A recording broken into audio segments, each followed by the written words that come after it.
Good evening sir.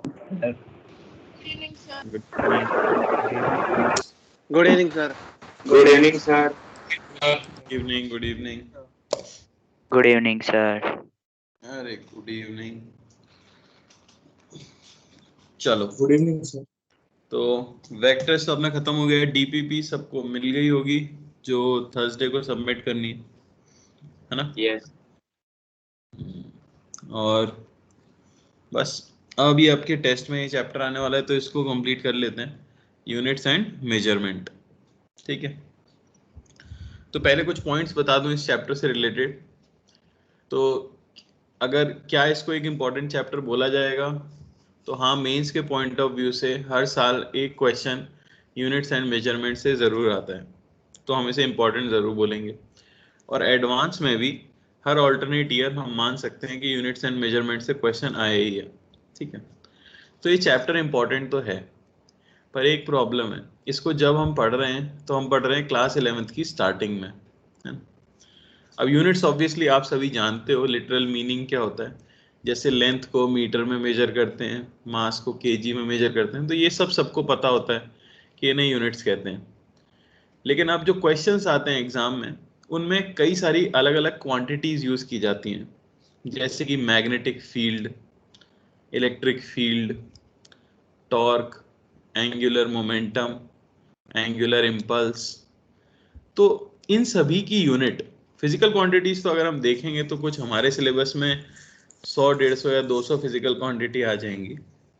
तो obviously सभी की यूनिट याद कर पाना हमारे लिए पॉसिबल नहीं है, और सबकी यूनिट याद करना सेंसिबल भी नहीं है। ठीक है, होता क्या है ना कि जैसे जैसे सिलेबस आगे बढ़ता है वैसे वैसे हम फॉर्मूला सीखते हैं हर एक चीज़ को निकालने का। जैसे आप मैग्नेटिक फील्ड निकालने का फॉर्मूला सीखते हो, आप इलेक्ट्रिक फील्ड निकालने का फॉर्मूला सीखते हो। तो अगर आपको फॉर्मूला पता है तो आप उसकी यूनिट डिराइव कर सकते हो। और इसका कारण ये है कि अभी मैं बताऊंगा अभी, बेसिकली 7 फिजिकल क्वांटिटी ही हैं। जितनी भी मैंने फिजिकल क्वांटिटी बोली जो आपने नहीं सुनी थी, जैसे कि एंगुलर इम्पल्स, एंगुलर मोमेंटम, ऐसी कोई भी फिजिकल क्वांटिटी उन 7 बेस क्वांटिटी से मिलके ही बनी हो सकती है। तो हम उन 7 की यूनिट ही याद रखते हैं, और अगर हमें किसी नई क्वांटिटी का फॉर्मूला पता है तो हम उसकी यूनिट बता पाते हैं। ठीक है ना? तो पहली चीज मैं क्लियर कट बता दे रहा हूं, आपके मॉड्यूल में, ओरिएंटेशन पैकेज में अगर ढेर सारी यूनिट्स दी गई हैं तो आपको उन्हें याद करने की जरूरत नहीं है। अब हो सकता है इससे यूनिट टेस्ट में आपके 1-2 क्वेश्चन गलत हो जाएं, पर 1-2 क्वेश्चन के लिए इतना नहीं रटेंगे हम, क्योंकि जैसे जैसे सिलेबस चलता जाएगा आपकी तैयारी मेन एग्जाम के पॉइंट ऑफ व्यू से होती रहेगी। ठीक है ना? क्लियर है ये सबको? तो एक ही पॉइंट मुझे बोलना है कि सारी यूनिट रटने की जरूरत नहीं है। सारी यूनिट धीरे धीरे over the course of 2 years आपको सब कुछ समझ आ जाएगा। यूनिट कैसे निकालते हैं वो आपको अभी ही समझ आ जाएगा कि अगर आपको फॉर्मूला पता हो, मैं रैंडम लूंगा, मैं फॉर्मूला बता दूंगा और वहां से यूनिट निकाल के भी मैं दिखा दूंगा। ठीक है, पर हर चीज का फॉर्मूला मैं यहाँ नहीं लिखने वाला क्योंकि उसका कोई सेंस ही नहीं है। तो चलो स्टार्ट करते हैं। सबसे पहले बात आती है यूनिट बोला किसे जाता है, किसे हम यूनिट डिफाइन करते हैं। तो जैसा कि मैंने पहले भी बताया था वेक्टर्स के अंदर कि फिजिकल क्वांटिटीज ऐसी क्वांटिटी होती हैं जिनकी हेल्प से आप फिजिक्स के लॉ या फिनोमिना को लिख पाते हो या एक्सप्रेस कर पाते हो, जैसे कि मास, टाइम, एक्सेलरेशन, ये सभी फिजिकल क्वांटिटीज कहलाती हैं। तो जब भी हम किसी फिजिकल क्वांटिटी को एक्सप्रेस करते हैं तो उसे एक्सप्रेस करने के लिए हम उसे कंपेयर करते हैं एक फिक्स्ड स्टैंडर्ड क्वांटिटी से, जिसे कि बोला जाता है एक यूनिट। बात समझ आई? तो पहले मैं लिख देता हूं, एनी फिजिकल क्वांटिटी, ये क्या हुआ,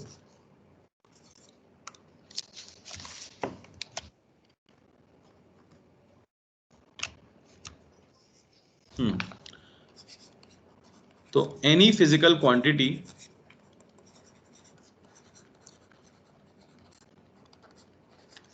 is expressed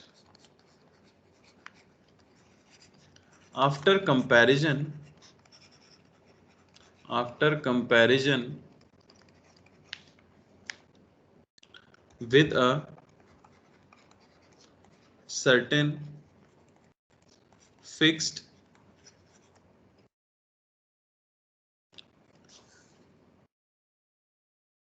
internationally chosen या accepted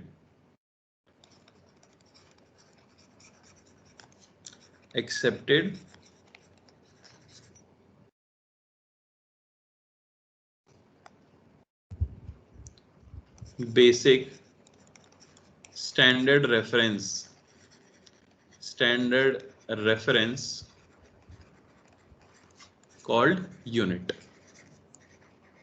इसका मतलब बस यही हुआ कि हमने क्या किया है ना, कुछ स्टैंडर्ड बेसिक यूनिट्स को फिक्स कर दिया है और इन्हें रैंडमली चूज किया गया है, ठीक है ना, कोई लॉजिक नहीं था इनके पीछे, इनको बस चूज किया गया और इन्हें फिक्स कर दिया गया और बोल दिया गया कि भविष्य में आप कोई भी फिजिकल क्वांटिटी जब लिखने की कोशिश करोगे तो आप उन्हें इससे कंपेयर करके ही लिख सकते हो। तो ये हो जाती है क्या, हमारी डेफिनेशन ऑफ अ यूनिट। बात समझ आई? Yes, तो जो sir. सिस्टम हम यूज करते हैं, Yes, बात sir. क्या था, देखो पहले तो क्या था, दुनिया अलग अलग थी, तो पहले इतना ट्रेड नहीं चलता था दुनिया में, तो हर जगह अलग अलग यूनिट्स यूज की जाती थी। जनरली 3 फिजिकल क्वांटिटी बहुत इंपॉर्टेंट होती हैं, एक मास, लेंथ और टाइम, है ना। मास, लेंथ और टाइम ये सबसे इंपॉर्टेंट फिजिकल क्वांटिटीज होती हैं हमारे लिए। तो अलग अलग जगह पर अलग अलग यूनिट सिस्टम यूज किए जाते थे। जैसे आप ब्रिटिश सिस्टम की बात करो तो अभी भी वो लोग मास को जनरली पाउंड्स में बताते हैं, है ना। जबकि अगर हम बात करें बाकी जगह की, जैसे अब हम लोग जो यूज कर रहे हैं या हर जगह ही अब तो जो चीज यूज हो रही है, लेंथ को हम किस में बताते हैं, मीटर में, और मास मीटर, को किस में बताते हैं, केजी केजी में। में। पर आपने किलोग्राम। सुना होगा कि कई जगह मास को पाउंड में भी बताया जाता है, हाँ ठीक है। सर। तो वो भी एक सिस्टम ऑफ यूनिट थी और पहले समस्या भी नहीं थी, क्योंकि पहले अपना देश अपनी एक यूनिट चलाता था, चलता रहता था काम। लेकिन फिर ट्रेड चालू हो गया, इंडिया ने यूके को कुछ देना शुरू किया, यूके ने इंडिया को कुछ देना शुरू किया, तो अब कन्वर्जन में समस्या होती थी। वो वहां से बोलें कि हम इतना पाउंड भेज रहे हैं, फिर आपको उसे कन्वर्ट करना पड़ेगा केजी में, फिर आप अपनी कॉस्ट से मल्टीप्लाई करोगे। तो ट्रेड को इजी बनाने के लिए पूरी दुनिया इकट्ठी हुई और उन्होंने कहा क्योंकि इतना कंफ्यूजन हो रहा है, हर कोई अपनी अपनी यूनिट यूज कर रहा है, तो क्यों ना हम ग्लोबल ट्रेड को इजी करने के लिए एक यूनिट ही फिक्स कर दें कि भाई मास के लिए यही यूनिट हर कोई यूज करेगा, तो ट्रेड काफी आसान हो जाएगा।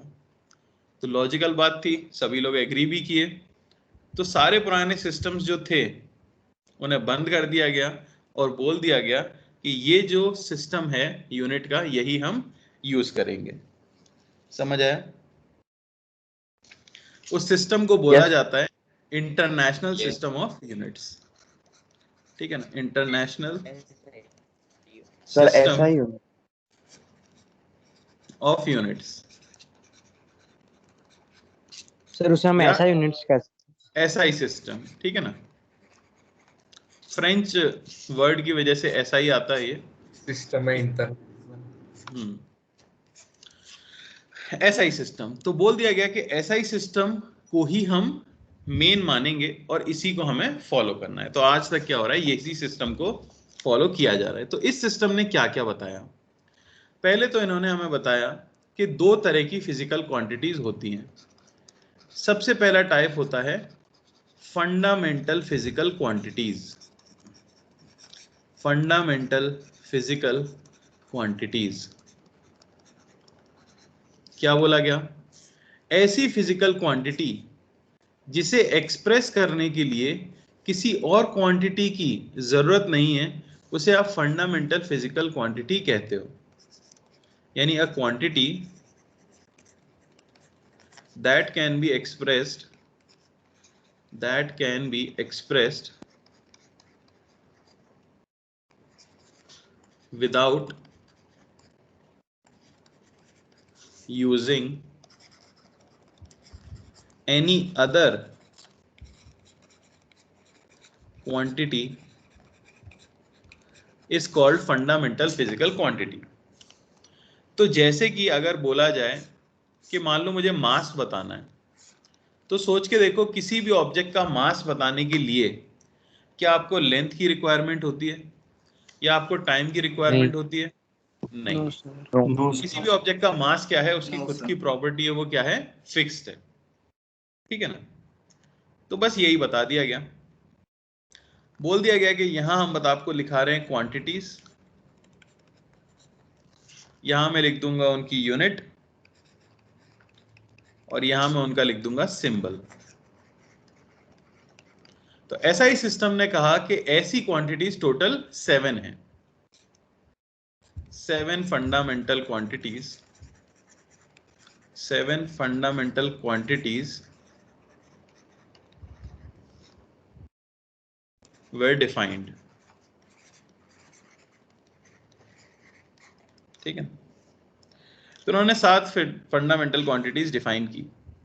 सबसे पहले ऑब्वियसली हम जानते हैं वो 3 इंपॉर्टेंट वाली, जैसे कि लेंथ।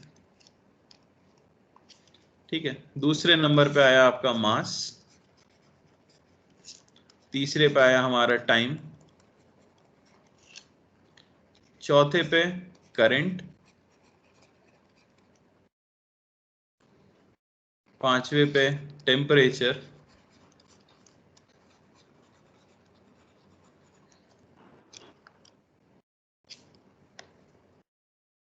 ठीक है, सिक्स्थ में हम कह सकते हैं amount of substance, amount of substance, और सेवेंथ पे थी ल्यूमिनस इंटेंसिटी।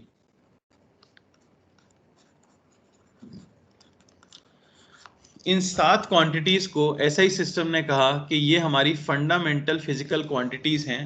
फंडामेंटल होने का मतलब ये है कि इन्हें एक्सप्रेस होने के लिए दूसरी किसी क्वांटिटी की रिक्वायरमेंट नहीं होती। बात समझ आई? चलो, यस। तो ये तो Yes, हो गई sir. आपकी क्वांटिटीज ऑब्वियसली, है ना। अब बात करें इनके लिए स्टैंडर्ड यूनिट क्या बताई जाए। जैसे कि लेंथ को आप जानते हो, सेंटीमीटर में भी मेजर कर सकते हैं, मिलीमीटर में भी मेजर कर सकते हैं, किलोमीटर में भी मेजर कर सकते हैं। तो बताया गया कि भाई लेंथ के लिए जो हमारी एसआई यूनिट होगी, यहां मुझे लिख भी देना चाहिए एसआई यूनिट, यानी एसआई सिस्टम ने जो डिफाइन कर दी है यूनिट, वो हमें मिली कितनी? मीटर। और सिंबल इसके लिए यूज किया गया स्मॉल एम। मास के लिए यूनिट बोली गई किलोग्राम, और सिंबल जैसे कि आप जानते ही हो केजी। टाइम के लिए यूनिट बनी सेकंड और सिंबल बना स्मॉल एस। करंट के लिए यूनिट बनी एम्पियर और सिंबल हुआ कैपिटल ए। यहां मैं एक चीज आपको बताना चाहता हूं, जैसा कि आप जानते ही हो कि मीटर किसी साइंटिस्ट का नाम नहीं है, तो जब आप यूनिट को लिखते हो तो स्मॉल एम से लिखते हो और उसका सिंबल भी स्मॉल एम होता है। कभी भी किसी क्वांटिटी की यूनिट आगे चल के भी, जैसे कि हम पढ़ेंगे, किसी भी क्वांटिटी की यूनिट अगर एक साइंटिस्ट के नाम के ऊपर है, तो उसकी यूनिट अगर आप फुल फॉर्म में लिख रहे हो तो उसमें पहला लेटर स्मॉल होगा, पर उसका सिंबल कैसा होगा? कैपिटल होगा। बात समझ आई? तो Yes, किसी का भी फुल फॉर्म में यूनिट लिखा जाएगा तो वो स्मॉल लेटर से ही स्टार्ट होगा। हाँ, अगर वो यूनिट साइंटिस्ट का नाम है तो फिर वो उसका यूनिट, उसका सिंबल जो है वो कैपिटल लेटर हो जाएगा। ये मैं लिख भी दूंगा अभी। आगे चलते हैं टेम्परेचर। तो टेम्परेचर की यूनिट बता दी गई हमें केल्विन। ये भी एक साइंटिस्ट का नाम था, तो कैपिटल के। फिर हमने देखा अमाउंट ऑफ सब्सटेंस, यानी मात्रा किसी भी सब्सटेंस की, तो उसकी यूनिट बनी मोल और सिंबल हुआ MOL। और फाइनली ल्यूमिनस इंटेंसिटी, जो कि हुआ कैंडेला और इसका सिंबल हुआ CD। किसी को कोई डाउट यहां तक? सर क्या हुआ? फिजिक्स में भी मोल की जरूरत पड़ेगी? किसमें? फिजिक्स में भी मोल की जरूरत पड़ेगी? हाँ बेटा, थर्मोडायनेमिक्स पढ़ते हैं हम, PV = NRT। हाँ। चलो, तो ध्यान क्या देना है आपको? सारी चीजें आपकी सुनी हुई हैं। यहाँ पे मोल थोड़ा सा नया हो सकता है, लेकिन मैं उम्मीद कर रहा हूँ केमिस्ट्री में पढ़ाया गया होगा, पढ़ाया जा रहा होगा आपको मोल, है ना? हाँ सर पता है। तो आपको उसका आइडिया है। एक चीज जिसका आइडिया शायद नहीं हो वो है ल्यूमिनस इंटेंसिटी। तो हाँ ल्यूमिनस सर। इंटेंसिटी ये होता है basically intensity of light. Intensity का मतलब होता है गंभीरता, इंटेंसिटी ऑफ लाइट। ऐसा मानो कि मेरे पास एक टॉर्च है, टॉर्च देखिए सबने, टॉर्च को मैं बहुत दूर पकड़ूं और आपकी आंख के ऊपर लाइट गिराऊं तो आपको लाइट महसूस होती है। अगर मैं टॉर्च को आपकी आंख के बहुत पास रखूं और फिर लाइट गिराऊं तो भी आपको लाइट महसूस होती है, पर दोनों में एक डिफरेंस होता है। जब टॉर्च पास है तो उसकी इंटेंसिटी बहुत हाई होती है, इसलिए आंखें खोल पाना मुश्किल होता है, जबकि टॉर्च अगर दूर है तो उसकी इंटेंसिटी क्या होती है, कम होती है। तो इसी तरह से basically light different different direction में अगर जा रही है और उसकी इंटेंसिटी को आप मेजर करना चाह रहे हो तो आप उसे कैंडेला में मेजर कर लेते हो। इसका बहुत रेयरली फिजिक्स में कभी यूज होगा, ठीक है ना, जनरली यूज नहीं ही होता। सर मुद्दे पर आते हैं जो हम पढ़ रहे हैं डाउट से पहले। पॉइंट ये है कि यूनिट क्या है, बेसिकली एक फिक्स क्वांटिटी है जिसको यूज करते हुए हम किसी भी फिजिकल क्वांटिटी को लिख पाते हैं। उसमें भी एसआई सिस्टम को पूरी दुनिया मान के चल रही है। एसआई सिस्टम ने बताया कि दुनिया में 7 फंडामेंटल फिजिकल क्वांटिटी है। फंडामेंटल का मतलब ऐसी क्वांटिटी जिन्हें एक्सप्रेस करने के लिए किसी और क्वांटिटी की जरूरत नहीं है। उन सातों का मैंने नाम लिखा है, उनकी यूनिट लिखी है और उनका सिंबल लिखा है। इसमें किसी को कोई doubt? No sir. No sir. Sir current का सिंबल आई होगा। बेटा ये तो अब ऐसा ही सिस्टम करके चला गया है ना। करंट का सिंबल आई क्यों होगा? करंट की यूनिट का सिंबल है पहली बात तो, हाँ सर। गलतफहमी ये मत पालना, ये यूनिट का सिंबल है। तो एम्पियर जो एक आदमी था जिसने अपना जीवन समर्पित किया करंट की खोज और करंट के ऊपर कई सारे एक्सपेरिमेंट्स करने में, वैज्ञानिक थे, उनके सम्मान में करंट के सिंबल को ए यानी एम्पियर से दिया गया। समझ आया? तो मतलब रखा गया क्वांटिटीज में, चार्ज को क्यों नहीं रखा गया? वो तो ज्यादा मतलब बेटा ये मैं नहीं बता पाऊंगा। मैं मानता हूँ तुम्हारा क्वेश्चन बहुत अच्छा है, लेकिन ऐसा इसके पीछे कोई लॉजिक नहीं है। ऐसा ही सिस्टम था, उन्होंने जो डिफाइन किया वो डिफाइन किया है। क्यों किया, कैसे किया, ये हमें नहीं पता, ठीक है। आप ये भी कह सकते हो सेंटीमीटर क्यों नहीं लिया, इसका कोई लॉजिक नहीं है। वैसे ही चार्ज को क्यों नहीं लिया, उसका भी कोई लॉजिक नहीं है। हम एनसीईआरटी फॉलो करते हैं, एनसीईआरटी में उन्होंने करंट लिया है, ठीक है। ऑल्दो कुछ बुक्स में चार्ज ही बता दिया जाता है, पर हम क्या मान के चलेंगे हमारे लेवल पर, हमारे देश में, हमारे कॉम्पिटिटिव एग्जाम्स के लिए करंट। समझ आई बात? सर हाँ हम मोस्टली टेम्परेचर को सेल्सियस में लेते और हैं, एस्ट्रो जो आपने नहीं, आप गलत लेते हो। फिजिक्स में मैं आपको एक चीज बता रहा हूँ, यहाँ जो यूनिट मैंने लिखी है 11th-12th की फिजिक्स में, कभी भी किसी फॉर्मूले में कोई भी क्वांटिटी पुट करो उनको इन्हीं यूनिट में पुट करना। टेम्परेचर अपनी जिंदगी में फिजिक्स के किसी फॉर्मूले में पुट करना है, कभी सेल्सियस में पुट नहीं होगा, हमेशा केल्विन में ही पुट होगा। समझ आया? और कोई डाउट? देखो भाई इसमें डाउट जैसा कुछ है नहीं, इसमें डाउट होना नहीं चाहिए, क्योंकि यहाँ सिर्फ याद करना है, यहाँ कुछ समझना है ही नहीं। ये 7 क्वांटिटी फंडामेंटल हैं तो हैं, आप कुछ कर ही नहीं सकते। उनकी ये यूनिट है तो है, और उनका ये सिंबल है तो है। समझ आई बात? अब आप ये मत कहोगे हमारा तो भाई सेल्सियस होता है और कुछ लोग तो फ़ारेनहाइट बोलते हैं, उससे मतलब ही नहीं। सर वो ऐसा ही सिस्टम ने कह दिया केल्विन तो केल्विन। रोहन सर ने बताया था कि नोटेशन कोई भी हमें झगड़ना नहीं है उस पे। क्या? नोटेशन कोई भी हमें झगड़ना नहीं है, सब बोला था, फाइट करने थोड़ी हाँ जाएंगे। बस ये याद रख लो, ठीक है। आगे बढ़े। Yes sir. तो ये थी हमारी फंडामेंटल फिजिकल क्वांटिटीज।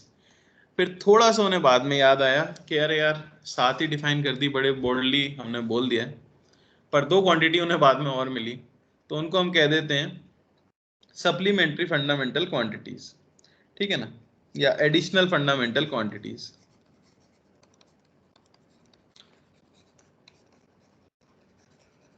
तो 2 क्वांटिटी और डिफाइन की जाती हैं।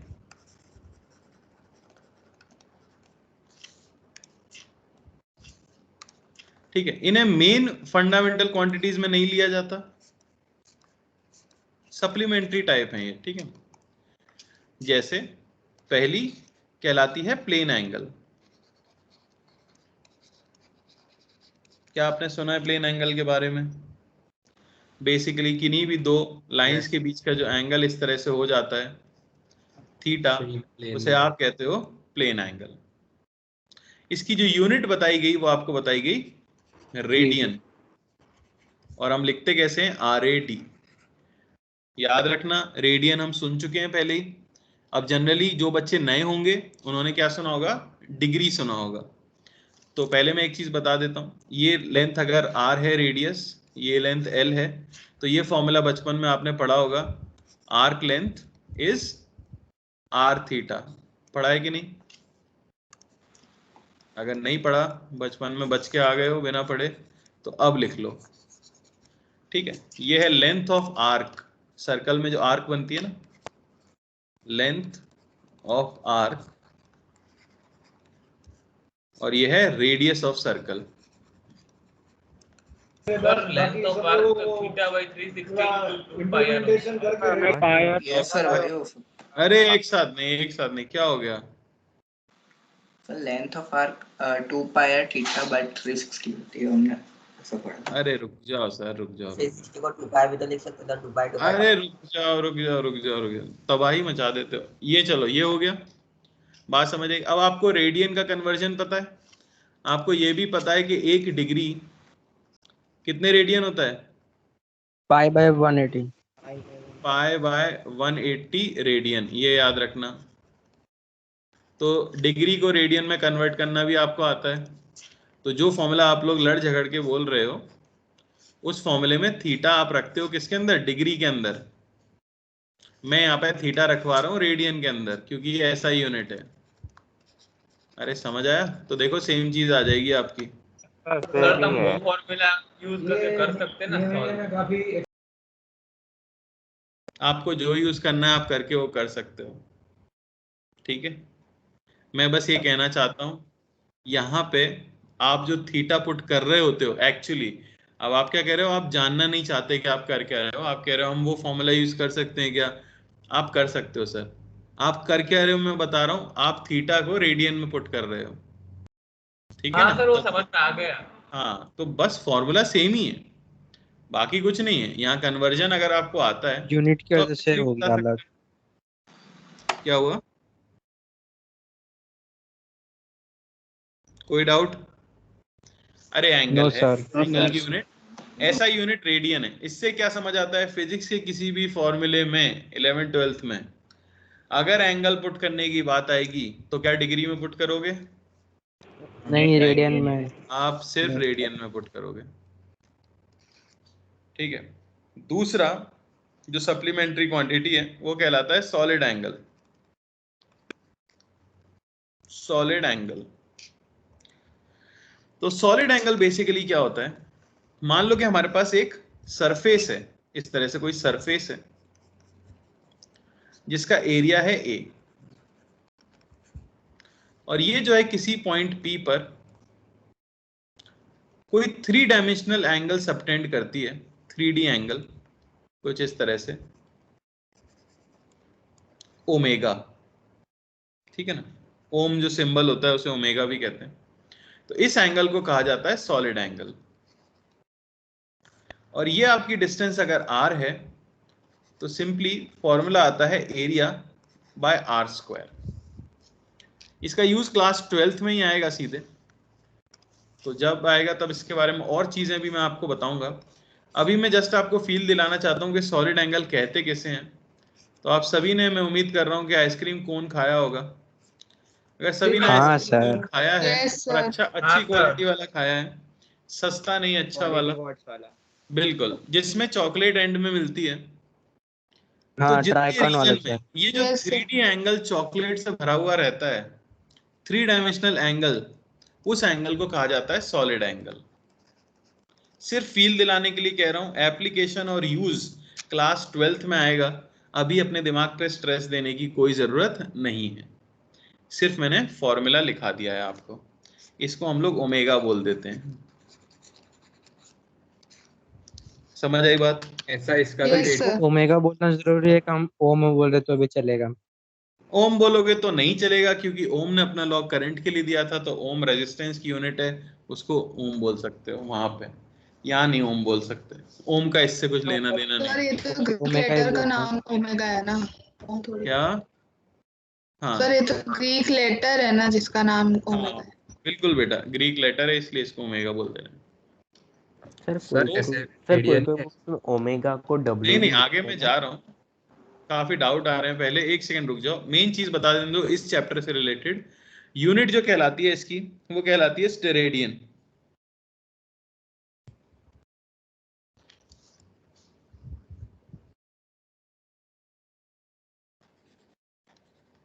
और सिंबल जो होता है उसका वो होता है एसआर, ठीक है ना। रेडियन की जगह स्टेरेडियन और सिंबल हो जाता है हमारा एसआर। अब बताइए अपने डाउट्स पूछिए, क्या क्या थे डाउट्स?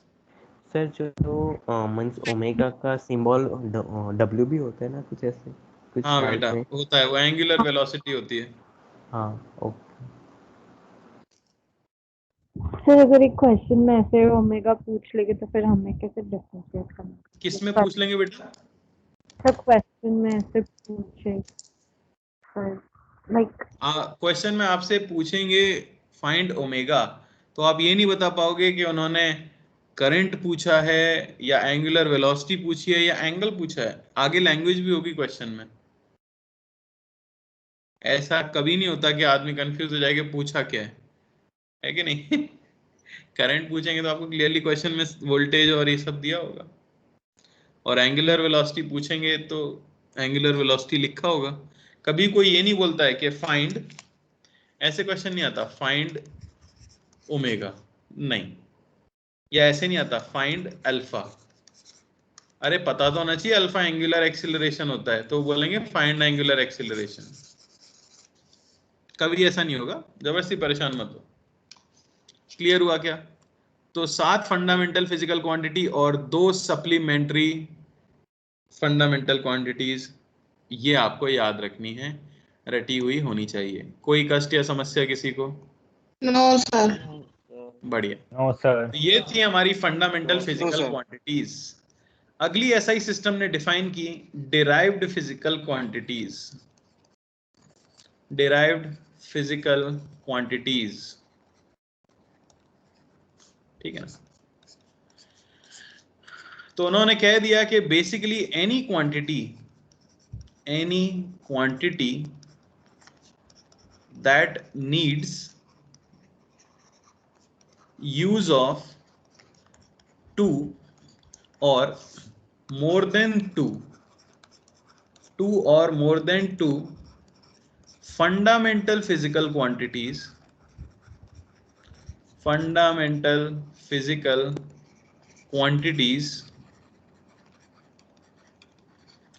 to express itself, उसे कहते हैं derived physical quantity.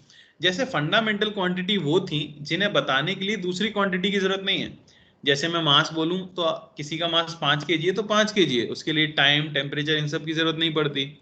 Similarly length 2 metre है तो 2 मीटर है, उसके लिए भी मास या टाइम इसकी जरूरत नहीं पड़ती। तो डिराइव्ड फिजिकल क्वांटिटी वो क्वांटिटी है जिन्हें बताने के लिए उन 7 में से 2 या 2 से ज्यादा की जरूरत पड़ जाए, ठीक है। तो इसके एग्जाम्पल क्या है? इसके एग्जाम्पल हो जाता है हमारे पास जैसे कि वेलोसिटी, एक्सेलरेशन, ठीक है ना, एक्सेलरेशन।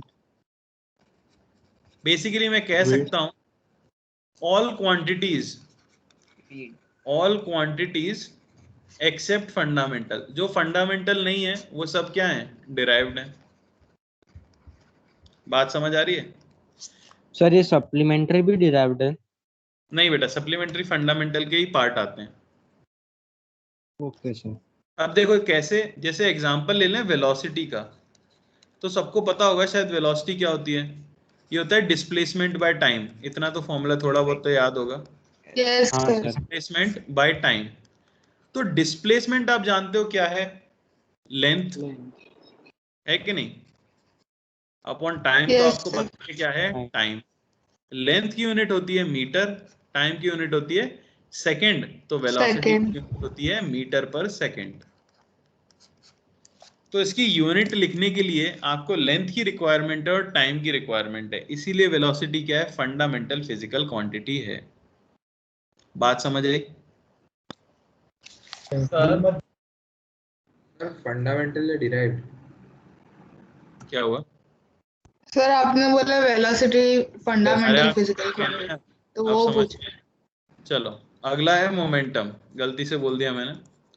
जैसे मैं बोलूं मोमेंटम और मैं आपको फॉर्मूला बता दूं, v माइनस mu मोमेंटम की ये होता है मास इनटू वेलोसिटी। तो आप यूनिट बता सकते हो क्या? हाँ, आप कहोगे कि भाई मास इनटू वेलोसिटी। मीटर पर सेकंड। तो मास आपको पता है केजी, और वेलोसिटी अभी हमने निकाली मीटर पर सेकंड, तो ये उसकी हो गई यूनिट। ये मैं आपसे कह रहा था उस समय कि अगर आपको फॉर्मूला पता हो, अगर आपको ये फॉर्मूला पता है फंडामेंटल के टर्म्स में, तो यूनिट बताना क्या कोई बड़ी बात है? नो नहीं सर। सर। तो मेन चीज क्या है, फॉर्मूला पता होना। जैसे मैं आपको देखो एक और चीज बताता हूं, एक और आता है जैसे टॉर्क। तो टॉर्क का फॉर्मूला आ जाता है फोर्स, या पहले फोर्स ही देख लेते हैं। फोर्स पता होगा शायद सबको, न्यूटन का लॉ सबको थोड़ा पता है। होता है मास इनटू एक्सेलरेशन। तो यूनिट क्या होगी? मास हो गया केजी, मीटर पर सेकंड स्क्वायर। एक्सेलरेशन होता है वेलोसिटी अपॉन टाइम, मीटर पर सेकंड मीटर पर सेकंड। सेकंड अपॉन सेकंड, यानी केजी मीटर पर सेकंड स्क्वायर। ये हो गई एसआई यूनिट, या इसे नाम दिया गया न्यूटन,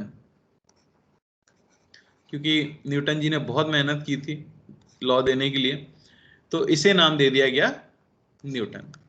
इन्हें हम कह देते हैं एसआई यूनिट। बात समझ आई? तो अगर मुझे F इजिकल टू ma पता होता, तो क्या केजी मीटर पर सेकंड स्क्वायर बता पाना कोई मुश्किल चीज है? नहीं। सिमिलरली एक क्वांटिटी हम आगे चल के पढ़ेंगे, टॉर्क। अब देखो टॉर्क आपको पता नहीं है होता क्या है भले, पर मैं कह दूं कि टॉर्क बेसिकली ये हो जाता है फोर्स इनटू परपेंडिकुलर डिस्टेंस। तो सब शायद यूनिट बता पाएंगे। सर वो मैग्नेटिक में काम आता है। केजी मीटर फोर्स की यूनिट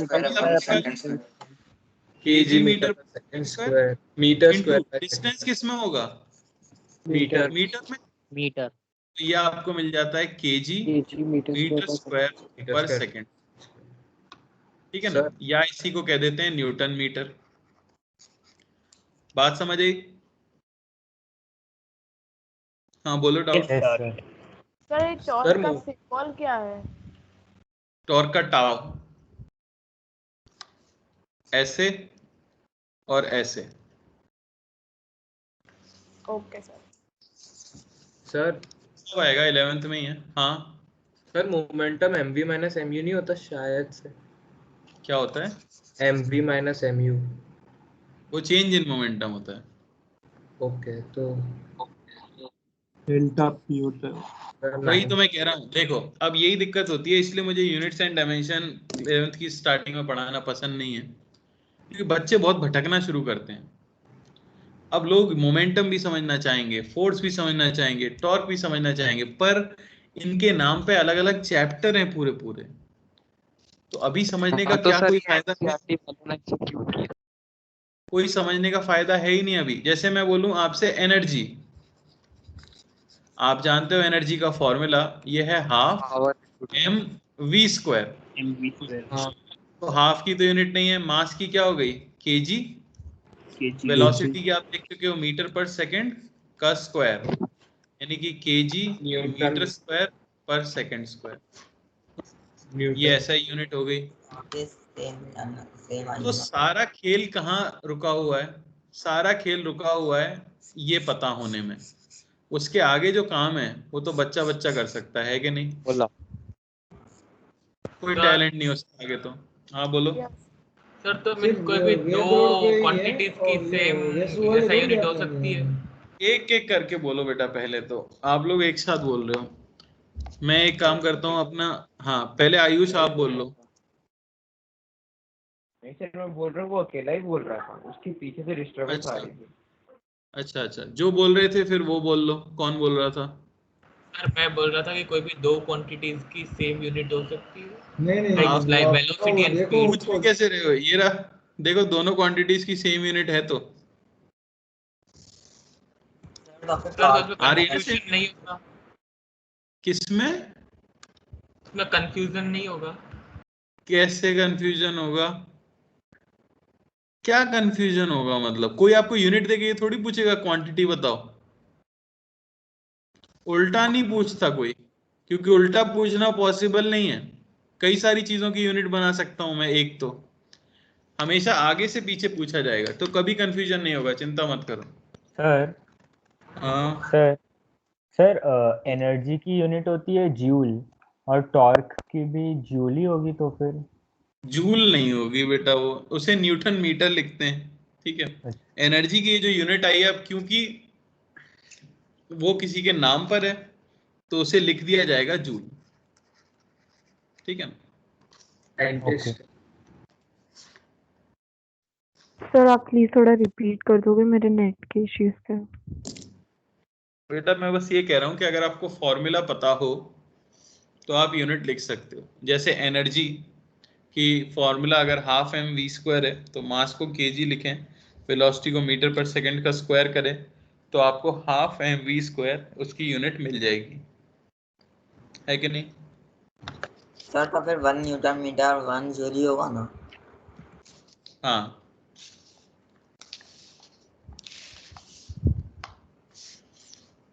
और बोलो, और कोई डाउट? नो सर, आगे सर बोलो। सर ऐसे हम अगर किसी फॉर्मूला में ग्रेविटी है तो उसमें ऐसे लिख सकते हैं क्या? सर? जैसे कि अगर हम पोटेंशियल एनर्जी ले लें mgh, तो उसको हम ऐसे लिख सकते हैं कैसे? फंडामेंटल क्वांटिटीज में। लिख ही सकते हैं, यूनिट तो लिखते ही है ना ग्रेविटी की, mgh की, यही तो हाँ आती है केजी मीटर स्क्वायर पर सेकंड स्क्वायर। हाँ हम्म ओके सर। बेटा सब लिख सकते हैं, वही तो मैं कह रहा हूँ, अगर हमें फॉर्मूला पता है तो हम सब लिख सकते हैं, कोई दिक्कत नहीं आती कभी। मैं यहाँ क्या बताना चाह रहा था, इन्हें डिराइव्ड फिजिकल क्वांटिटी क्यों कहते हैं? क्योंकि ये फंडामेंटल क्वांटिटीज का यूज लेती हैं। क्लियर हुई क्या बात? Yes yes Yes. बढ़िया। सर हाँ सर हमको एटलीस्ट कितने का याद रखना चाहिए जनरल? मैं ये नहीं बता पाऊंगा, मैंने आपसे साफ कहा है, एग्जाम वाला कुछ भी पूछ लेगा आपको, अगर रटा हुआ है तो लिख पाओगे, नहीं रटा हुआ है तो नहीं लिख पाओगे। एट दिस स्टेज मैं कुछ नहीं बता सकता, मतलब क्या बोलूं मैं। ओके बहुत सारी वो देने के लिए, अगर पेपर कोई ऐसा ही आदमी बना रहा है जो चाहता है कि आप रटो इस स्टेज पर, तो वो कुछ भी लिख देगा, ठीक है ना। और आप अगर आपने नहीं रटी है तो आप नहीं लिख पाओगे। पर कोई सेंसिबल है तो वो आपसे यूनिट एंड डायमेंशन से ऐसा क्वेश्चन पूछेंगे, या तो यूनिट कन्वर्जन वाला जो हम आगे चल के सीखेंगे, या डायमेंशनल एनालिसिस वाला जो हम आगे चल के सीखेंगे, ठीक है ना, या मेजरमेंट एरर से रिलेटेड। तो कोई लॉजिकल है तो ऐसा क्वेश्चन पूछेगा। कोई अगर डायरेक्टली पूछ ही ले कि भाई अब तुम बता ही दो सीधे सीधे कि एक्टिविटी की यूनिट क्या होती है, तो अब वो तो फिर चाह ही रहा है कि आप एकदम रटने वाला बच्चा ही आंसर दे पाए, तो मुझे नहीं लगता। बाकी आपको भी समझ आ रहा होगा, जैसे फोर्स, एक्सिलरेशन, वेलोसिटी, एनर्जी, ये सब बहुत सिंपल वाले हैं, तो इन्हीं को आप याद रख भी लेते हो और यही याद रह भी जाते हैं। दूसरी चीज ये अपना एनसीईआरटी अगर कोई पढ़ेगा तो मैं जानता हूँ कई बच्चे पूछेंगे, इसमें लेंथ की डेफिनेशन, मास की डेफिनेशन, टाइम की डेफिनेशन, ये सब भी दी हुई है, उसको कतई याद नहीं करना है, ना बोर्ड के लिए और ना ही जेई के लिए। समझ आया? Okay yes sir. तो ये हो गई हमारी यूनिट किस तरह से लिखी जाती है डिराइव्ड क्वांटिटीज की। कोई दिक्कत इसमें? No sir. No sir. No sir. No sir. बढ़िया।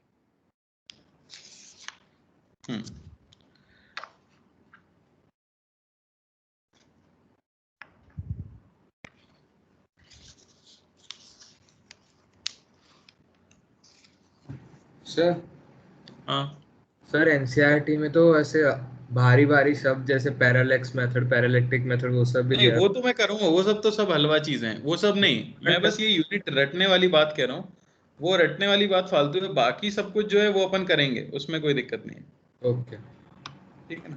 फर्स्ट चैप्टर के अंदर मतलब साइंटिस्ट और उसके नाम में वो सब है, उनके इन्वेंशंस में वो सब। Yes sir. किसके अंदर? फर्स्ट चैप्टर के अंदर Physical सारे theory. इन्वेंशंस है, हिस्ट्री ऑफ Ancient. साइंस है, वो सब है। हाँ वो सब यार कभी जेई में तो आएगा नहीं, अब बोर्ड में भी बहुत सर रेयरली तो आएगा। इसमें लिखा है यूनिट टेस्ट के एक सिलेबस क्वेश्चन है सर। लिखा है तो बेटा रटना पड़ेगा, क्या कर सकते हैं। सर, एक क्वेश्चन है।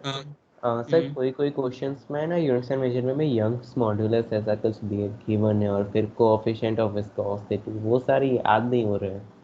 बेटा याद करने भी नहीं है, मैं यही कह पाऊंगा इस स्टेज पे। मैंने आपसे इसलिए क्लियर कट कहा था कि ये चैप्टर मुझे 11th के एंड में पढ़ाना पसंद है, पर ये यहाँ पे डाला गया है, इसका कोई सॉल्यूशन नहीं है। ठीक है ना, आपको याद मैं करा ही नहीं सकता, और आप चाहो कि मैं सबके फॉर्मूले लिखा दूं, उसका भी कोई सेंस नहीं, वो भी नहीं करा सकता मैं। ठीक है, और इतना रट पाना भी किसी के बस की बात नहीं है, तो वो हमें छोड़ना ही पड़ेगा, और कुछ ऑप्शन नहीं होता उसका, है ना। अब यंग्स मॉडुलस कैसे कोई बता देगा ऐसे ही बैठे बैठे। ऑसिलेशंस के बेस पे भी है, तो वो भी थोड़ा कोएफिशिएंट ऑफ स्पेसियोसिटी, आइडियल, वो सब है। अरे अब जानता हूँ मैं, ये सब पढ़ चुका हूँ मैं तो पर उसको अरे सर, पर हम कैसे याद करेंगे यूनिट टेस्ट? तो क्यों इतने दुखी हो जाते हो? यूनिट टेस्ट है, मैक्सिमम 2 क्वेश्चन छूटेंगे, छूट गए तो छूट गए भाई। सर आई ट्यूटर पे डेली प्रैक्टिस टेस्ट दिया ना, तो उसमें फर्स्ट टेस्ट में ही ऐसे साइंटिस्ट के नाम और ऐसे वैसे सवाल थे। बेटा अभी इन पे पूछने को कुछ है नहीं, बात ये। सर जो यूनिट टेस्ट में तो नहीं आएगा ना, क्योंकि मुझे कैसे पता होगा बेटा, बॉम्बे से पेपर है। मैं फिर कह रहा हूँ, अगर कोई ऐसा आदमी है जो चाहता है कि बस रटेंगे नहीं तो जाएंगे। आप ये सीधी सी बात समझो कि जैसे ही हमारा काइनेमेटिक स्टार्ट होगा ना, उसके बाद ये कचरा कोई नहीं पूछने वाला। ये सारे पेपर जो इससे पहले होते हैं ना, काइनेमेटिक स्टार्ट होने से पहले, वो सब ऐसे ही हैं यार। वो अब कुछ रटना है आपको, कुछ नहीं रटना है आपको, उस तरह की चीजें हैं। मैं तो यही एडवाइस दूंगा कि भाई इसके लिए इतना रटना सेंसिबल नहीं है। ठीक है, अपने फिजिक्स के पोर्शन के लिए मतलब ज्यादा वो नहीं करे ना, कंसंट्रेट तो करो ना बेटा, आगे तो चीजें बता रहा हूँ ना मैं, एक ही पूरा पेपर उससे थोड़ी भरा होगा। मतलब ये रटने वाली चीजों के अंदर। हाँ, पूरी पेपर यूनिट मत रटो, बाकी सब तो आपको सीखना पड़ेगा ना। चलो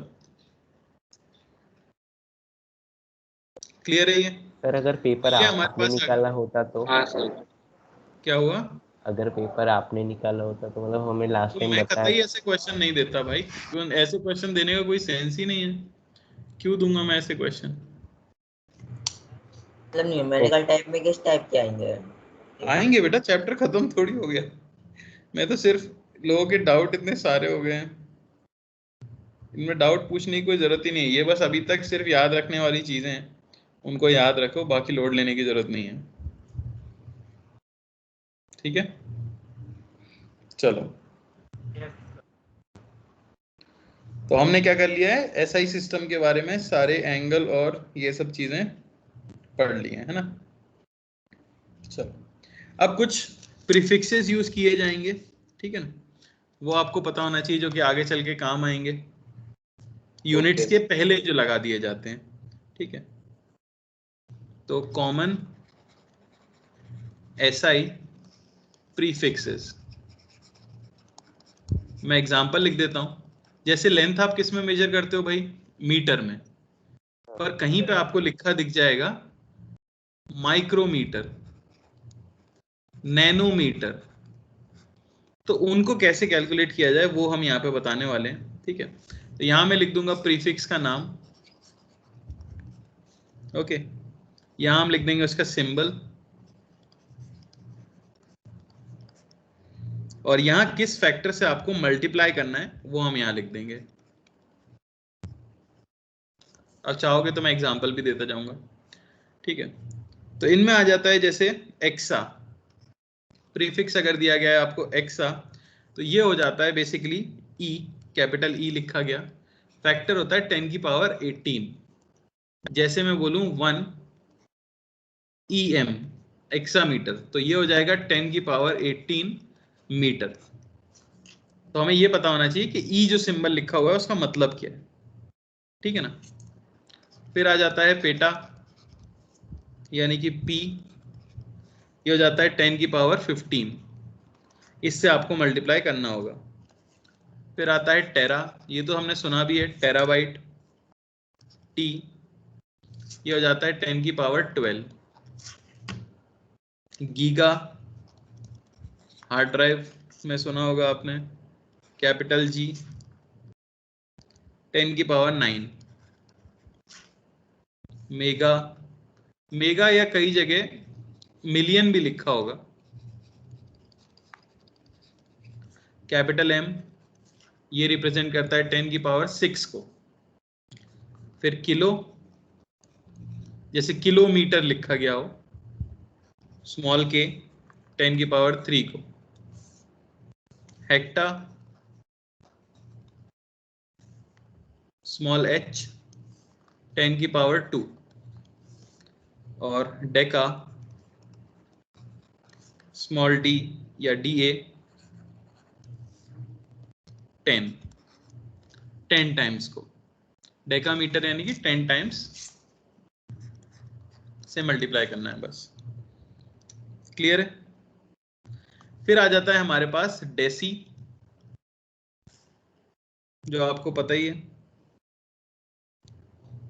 ठीक है, स्मॉल डी लिख देंगे, ये हो जाता है 10 की पावर -1। फिर आता है सेंटी, सेंटीमीटर सुना है आपने, ठीक है, तो स्मॉल सी आ जाता है, जो होता है 10 की पावर -2। फिर मिली, स्मॉल एम आगे लगा हो उसका मतलब 10 की पावर -3। फिर आता है हमारे पास माइक्रो, सिंबल होता है इसका म्यू, इसे म्यू कहते हैं, ठीक है ना। सर रिफ्रैक्टिव इंडेक्स में, हाँ, उसका सिंबल आ जाता है रिफ्रैक्टिव इंडेक्स का, वो सब आगे की बात है। माइक्रो, ये हो जाता है 10 की पावर -6, ठीक है। फिर आता है आपके पास नैनो, स्मॉल एन, ये हो जाता है 10 की पावर -9। फिर आता है पीको, स्मॉल पी, 10 की पावर -12। फिर आता है फेम्टो, स्मॉल एफ, कहता है 10 की पावर -15। और फिर आता है एटो, यानी कि ए, 10 की पावर -18। तो कभी भी आपकी जनरल यूनिट के आगे ये सभी लिखा गया है तो उनका मतलब आपको पता होना चाहिए, और इन सभी का यूज आएगा, क्योंकि हम यहाँ पढ़ते हैं प्लैनेट से प्लैनेट की दूरी, तो वो आती है आपकी बड़ी यूनिट्स में, और फिर हम पढ़ते हैं मॉलिक्यूल से मॉलिक्यूल की दूरी, तो वो आती है फेम्टो और पीको, इनके अंदर भी। समझ आ रहा है? बहुत छोटा भी आता सर, तो प्लैनेट्स में लाइट ईयर्स है। हाँ, एंग्स्ट्रॉम के भी कोई मतलब होता है, पार्सेक और वो नहीं आते, लिख लेंगे, उनको भी लिख रहे हैं। मेन मैंने यहाँ बता दिए हैं जो इम्पोर्टेंट, बहुत ज्यादा यूज होने वाले हैं, वो हमने लिख दिए हैं, ठीक है। हाँ, और कोई कुछ कह रहा था? सर वो पीको में स्मॉल पी लिखा है ना सिंबल में? पी लिखा है बेटा पीको में। हाँ, मतलब स्मॉल है कि स्मॉल पी है। ओके सर यक्टो भी कुछ होता है ना शायद, यक्टो फिर ऐसा कुछ। क्या क्या योक्टो? हाँ, कुछ उसका वाई से होता है और कुछ जेड से होता है। इस सर केमिस्ट्री के में दिया है, केमिस्ट्री के फर्स्ट चैप्टर के अंदर ऐसा है दिया होगा, केमिस्ट्री में यूज होगा, अपने को सिर्फ अपने का पता है, ठीक है। अब देखो आगे लेंथ की कुछ और यूनिट्स हैं जो कि लेंथ के लिए स्पेशली इस्तेमाल कर लेते हैं हम लोग, ठीक है ना। जैसे कि एक तो हमने यहाँ देख ही लिए, ये सभी तो आगे लगा ही सकते हो आप। अब कुछ फेमस हैं जिनको हम यूज कर लेते हैं, जैसे कि एक एंगस्ट्रॉम बोल दिया जाता है, ठीक है ना। इसमें ए के ऊपर ये इस तरह से एक बिंदी टाइप बना दी जाती है, इसका मतलब होता है 10⁻⁻10 मीटर, ये याद रखना, ठीक है। तो ये कोई प्रीफिक्स नहीं है, ये किसी के भी आगे नहीं लगता, ये सिर्फ लेंथ के लिए यूज होता है। जैसे मैं लिख दूं कि डिस्टेंस इज 2 एंगस्ट्रॉम, तो इसका मतलब इसमें मीटर इंक्लूडेड है, जबकि ये सभी जो मैंने ऊपर लिखाए थे ये किसी भी यूनिट के आगे लग सकते हैं प्रीफिक्स, बात समझ रहे हो। पर एंगस्ट्रॉम फिक्स्ड है किसके लिए, लेंथ के ही लिए,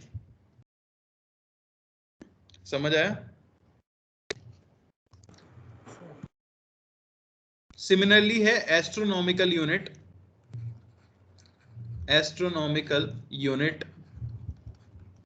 या इसे 1 AU इस तरह से भी लिखा जाता है, ठीक है, जो कि आपको बताता है कितना, 1.496 इंटू 10⁻11 मीटर। ये भी सिर्फ लेंथ के लिए यूज करते हैं हम। 11 मीटर ये बेसिकली एवरेज डिस्टेंस है सन की और अर्थ की, ठीक है ना, average distance between sun and earth, बात समझ आ रही है ना। इसलिए मैंने ऊपर एंगस्ट्रॉम नहीं लिखा था, क्योंकि वो हर जगह यूज नहीं होगा, एस्ट्रोनॉमिकल भी हर जगह यूज नहीं होते, ये कुछ फिक्स्ड वैल्यूज है जो हम याद रख लेते हैं, ठीक है ना। सिमिलरली लेंथ के लिए मेजरमेंट हम लाइट ईयर में भी करते हैं। अब इसमें ईयर शब्द आता है, ठीक है ना, पर है ये डिस्टेंस की यूनिट, LY सिंबल हो जाता है, जो कि सिंपली आपको वैल्यू अगर याद रखनी है तो 9.46 इंटू 10⁻15 मीटर होता है। तो ये क्या है, distance travel by light in 1 year, distance travelled by light in 1 year. Sir light second, light minute ऐसा कुछ होता है, फिर लाइट मंथ? बेटा बोला ना मैंने, ये सभी सिर्फ लेंथ के लिए हैं। ओके। आप समझ क्यों नहीं रहे हो, ये सब मीटर में ही आएगा, और बाकी सर ऊपर वाली जो इससे अगर कोई कम लेंथ हुई तो फॉर एग्जांपल 9.46 नाउ के 8.46 वो सब हुआ तो फिर कैसे कैलकुलेट करेंगे? तो लाइट ईयर में मत लिखो ना बेटा, 8.46 इंटू 10 की पावर जो भी आ रहा है वो लिखो। ओके सर इसको तो खुद प्रीफिक्स है कि नहीं है, इसे प्रीफिक्स में आप कन्वर्ट कर सकते हो, समझ आ रहा है। हाँ सर ये तो आगे कुछ जाके वैल्यूज है जो फिक्स है। सर सन और अर्थ सर के बीच में तो डिस्टेंस बदलता नहीं रहेगा। हाँ बेटा, इसलिए एवरेज लिखा है ना। सर सर आगे हाँ जाके हम लाइट ईयर की डिस्टेंस कैसे आई वो देखेंगे नहीं, कि वो ओके। लाइट ईयर की डिस्टेंस बताना कितना आसान है, एक साल में जितने सेकंड होते हैं into speed of light multiply करो, ये आ जाएगा। ओके हाँ। एक साल में कितना चली लाइट की स्पीड हम सबको पता होती है। यस सर हाँ। Yes sir 2967। मतलब एक दिन में 86,400 सेकंड है तो इंटू 365 कर देंगे वो, हाँ और इंटू लाइट की स्पीड। ठीक है। और एक और जो यूज करते हैं बहुत रेयरली वो है पारसेक, ठीक है ना, उसके बारे में ज्यादा कंफ्यूज होने की जरूरत नहीं है। वो बेसिकली आपको 3.26 लाइट ईयर्स के इक्वल आता है, ठीक है। खैर इंपॉर्टेंट जो था, जो मुझे यहाँ बताना था एट दिस स्टेज, वो ये वाली चीजें हैं, तो इन्हें जरूर ध्यान से पढ़ना। कॉमन प्रीफिक्सेस जो हैं इनको हम सभी के आगे यूज कर सकते हैं, जैसे मैं एक्सा केजी यूज कर सकता हूँ, ठीक है ना, एक्सा मीटर यूज कर सकता हूँ, एक्सा केल्विन यूज कर सकता हूँ, कोई भी यूनिट यूज कर सकता हूँ। ये लेंथ के लिए स्पेसिफिक थी कुछ जिन्हें हम यूज करते हैं, ओके।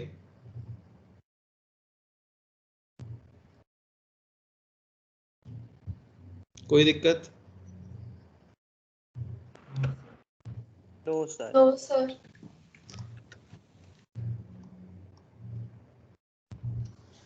सर हाँ सर ये लास्ट वाली नहीं समझ पड़ी क्योंकि नेट चला गया था ना थोड़ा वाईफाई के लिए, इसलिए। समझ पढ़ना ही नहीं है बेटा, समझ किसी को नहीं पड़ी, सबने लिख ली है बस, इसमें क्या तो सर समझ मतलब पड़ेगा। कि उसमें वो जो लास्ट में जो लिखा है आपने 2 वर्ड, वो कौन से हैं? 3.26 के बाद?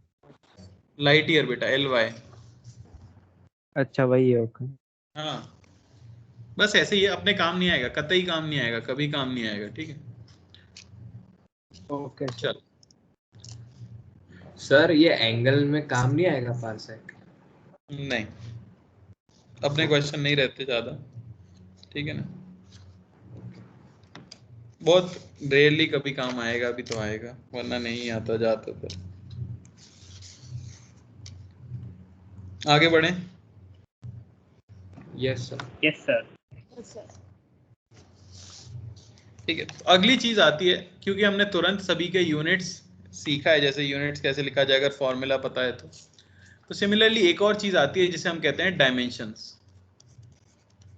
ये थोड़ा इंपॉर्टेंट है, इसके ऊपर क्वेश्चंस आ सकते हैं। डायमेंशन, तो डायमेंशन आपको क्या बताता है? डायमेंशन सिंपली आपको ये बताता है the power of fundamental quantities required to express a derived quantity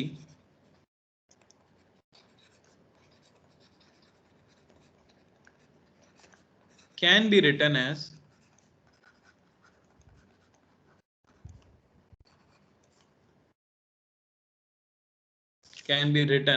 as its dimensional formula. Dimensional formula.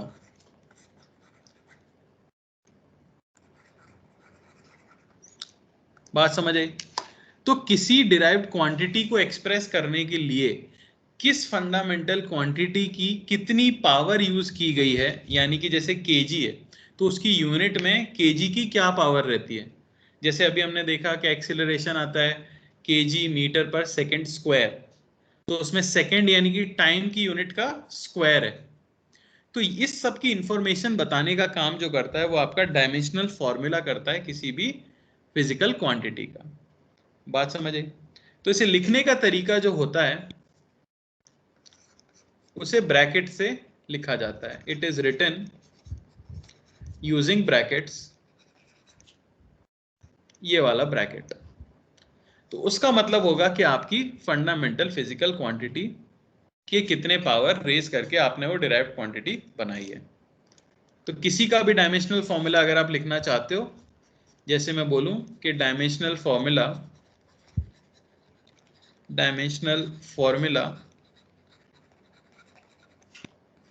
Of velocity, तो वो इस एक्सप्रेशन से पता चलेगा हमें। वेलोसिटी को मुझे किस में लिखना होगा? ब्रैकेट्स के अंदर। इसका मतलब है मैं क्या लिखना चाह रहा हूं, उसका डायमेंशनल फॉर्मूला लिखना चाह रहा हूं। कैसे लिखते हैं वो हम सीखेंगे, पर पहले बस मैं ये बता रहा हूं कि इस तरह से एक्सप्रेस करते हैं। समझ आया? तो इस तरह के ब्रैकेट बने होने का मतलब है आप डायमेंशनल फॉर्मूला बता रहे हो।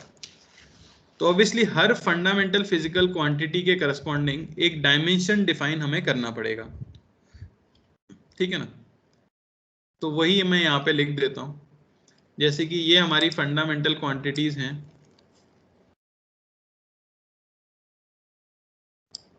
है ना।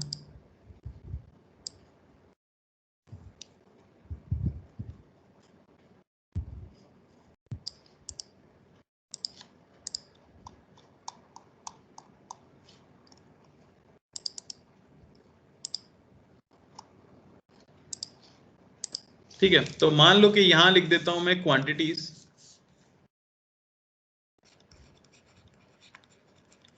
फिजिकल क्वांटिटी, और यहां लिख देते हैं हम उसका डायमेंशन। तो क्या सिंबल यूज किया जाता है उसका डायमेंशन लिखने के लिए, वो हम यहां पे पता कर रहे हैं।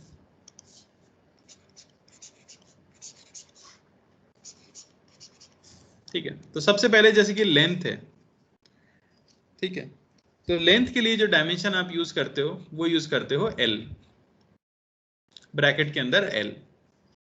सिमिलरली मास के लिए जो हम यूज करते हैं वो यूज करते हैं ब्रैकेट में M।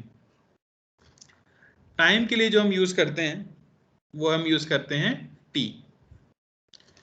करंट के लिए यूज करते हो आप A। टेम्परेचर के लिए यूज करते हैं K, या फिर कई बुक्स में आपको थीटा भी दिखेगा। कंफ्यूज मत होना कि थीटा तो एंगल होता है, सिंबल कई बुक्स में ये यूज किया जाता है। अमाउंट ऑफ सब्सटेंस के लिए ब्रैकेट में मोल, और ल्यूमिनस इंटेंसिटी के लिए ब्रैकेट में कैंडेला। बात समझ आई? तो कोई भी डिराइव्ड फिजिकल क्वांटिटी क्योंकि इन्हीं फंडामेंटल का यूज करने वाली है, तो उसके डायमेंशनल फॉर्मूला में यही क्वांटिटीज की जरूरत आपको पड़ती है। कैसे लिखते हैं वो मैं अभी जस्ट आपको बताने वाला हूं। जैसे देखो, मैं आपसे बोलूं कि right the dimensional formula, right dimensional formula for acceleration, ठीक है ना। जैसे बोला जाए कि आपको एक्सेलरेशन के लिए डायमेंशनल फॉर्मूला लिखना है, ठीक है, बोलने की जरूरत नहीं है, कुछ लोगों को आता होगा ऑब्वियसली। मैं यहाँ पे सिखाने की कोशिश कर रहा हूँ, तो जिनको नहीं आता वो लोग ध्यान से देखो। एक्सेलरेशन, तो पहले तो आपको एक्सेलरेशन की यूनिट पता होनी चाहिए। तो अगर आपको फॉर्मूला पता हो कि एक्सेलरेशन हो जाता है वेलोसिटी बाय टाइम, मैं अभी बहुत डिटेल में नहीं बता रहा, रफली बता रहा हूँ, तो आप यूनिट लिख पाओगे। उसकी यूनिट आ जाएगी भाई क्या, मीटर पर सेकंड बाय सेकंड, यानी कि मीटर पर सेकंड स्क्वायर। अब आपको लिखना है इसका डायमेंशनल फॉर्मूला। तो डायमेंशनल फॉर्मूला ऑफ एक्सेलरेशन ये क्या आएगा, तो सोच के देखो, m से मास होता है, क्या इसमें kg कहीं दिख रहा है आपको? नहीं, तो kg की यूनिट क्या है? 0। क्या आपको लेंथ दिख रहा है यहाँ कहीं? हाँ, मीटर, यानी कि लेंथ है और उसकी पावर क्या है? 1। क्या आपको टाइम दिख रहा है कहीं? Yes sir. हाँ, उसकी पावर क्या है? -2। ऊपर लेके आएंगे तो -2। फिर आगे जो भी क्वांटिटीज होती हैं हमारी, जैसे करंट दिख रहा है? नहीं। टेम्परेचर दिख रहा है? नहीं। तो बाकी सभी की क्या आ जाएगी? 0। तो जो स्टैंडर्ड लिखा जाता है उसका फॉर्मेट बन चुका है कि आप MLT इस तरह से लिखते हो, है ना। सर यानी कि हमें MLT लिखना जरूरी है, बाकी हम कोई क्वांटिटी नहीं लिखेंगे तो चलेगा? क्या कह रहे हो? हाँ, MLT आपको लिखना जरूरी है।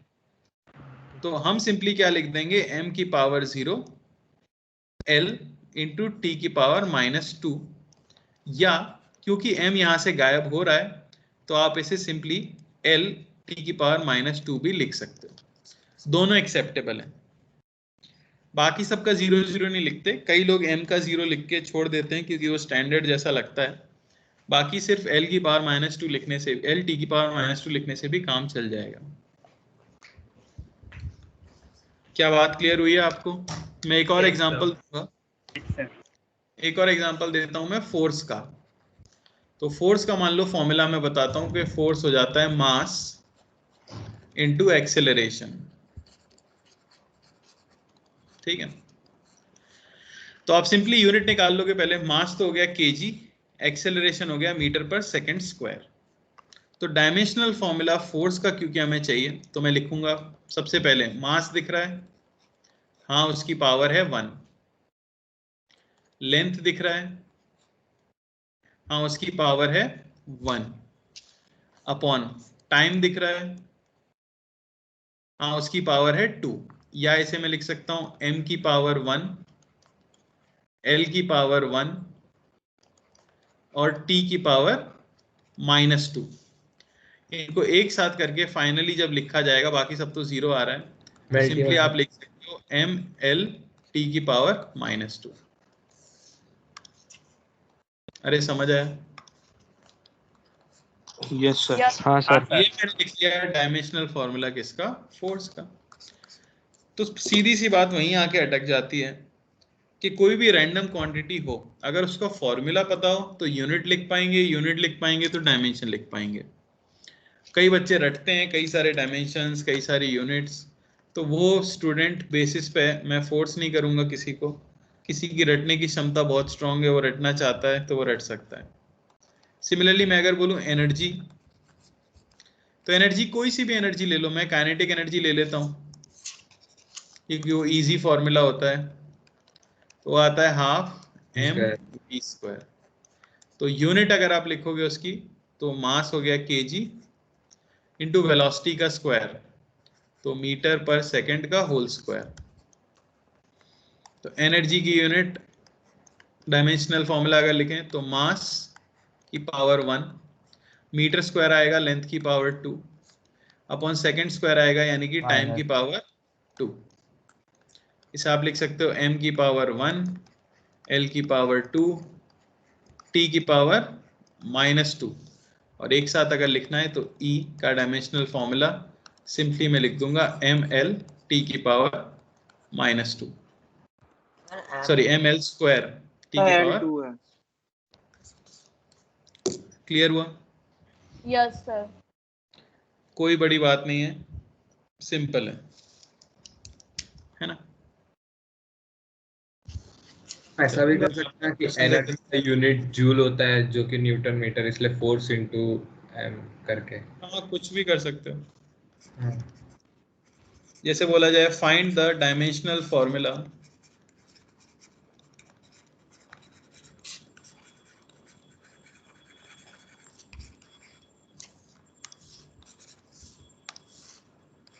Of x। ठीक है, तो x कोई फिजिकल क्वांटिटी है जो मैंने बना दी है। ठीक है, x सिंपली हो जाता है आपका mv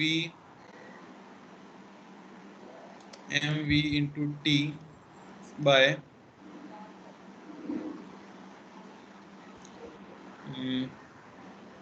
f।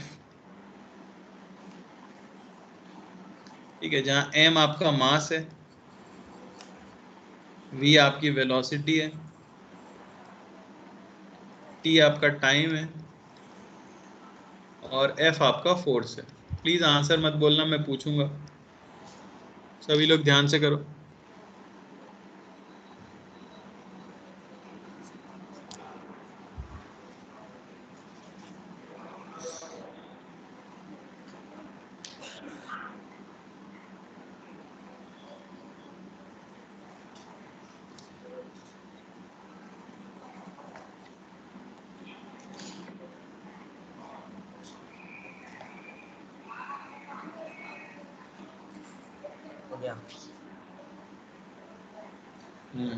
Sir 2 minute sir हो गया।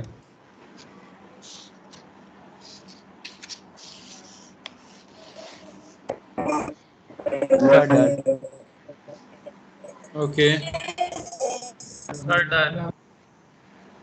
डन। चलो तो हर्ष तुम ही बता दो क्या आ रहा है। सर एम एल हाँ टी रेज टू -3 हाँ और बस n raise to -1। n। Sir force का अरे बेटा ऐसा ही में लिखा जाता है, n तो है ही नहीं कुछ, वो 7 के टर्म्स में ही लिख सकते हो सिर्फ। सर आई थिंक फोर्स का न्यूटन होता है। ऐसे नहीं चलता ना बेटा, जो लिखाया गया है सिर्फ उनके टर्म्स में, ये जो लिखाई है ना सिर्फ इनके टर्म्स में, न्यूटन को आपको एक्सपेंड करना पड़ेगा, ये तो फिर हलवा हो जाएगा वरना। सर बोलो। वरना तो बचेगा ही क्या? हाँ बोलो। m0 सर जो टी स्क्वायर ही आएगा। सर ओनली टी स्क्वायर आएगा, अरे चलो मैं देख लेता हूँ, इतना कंफ्यूजन हो गया। सर टी चलो स्क्वायर ही आएगा। सर लेकिन x को देखो, देख लेते हैं केजी मीटर पर second into second upon force होता है केजी मीटर पर सेकंड स्क्वायर। केजी से केजी कट गया, मीटर से मीटर कट गया, सेकंड से सेकंड कट गया, आपको क्या मिला? Second square. तो x बेसिकली क्या लिखा हुआ है? Second square. तो इसका डायमेंशन क्या हो जाएगा?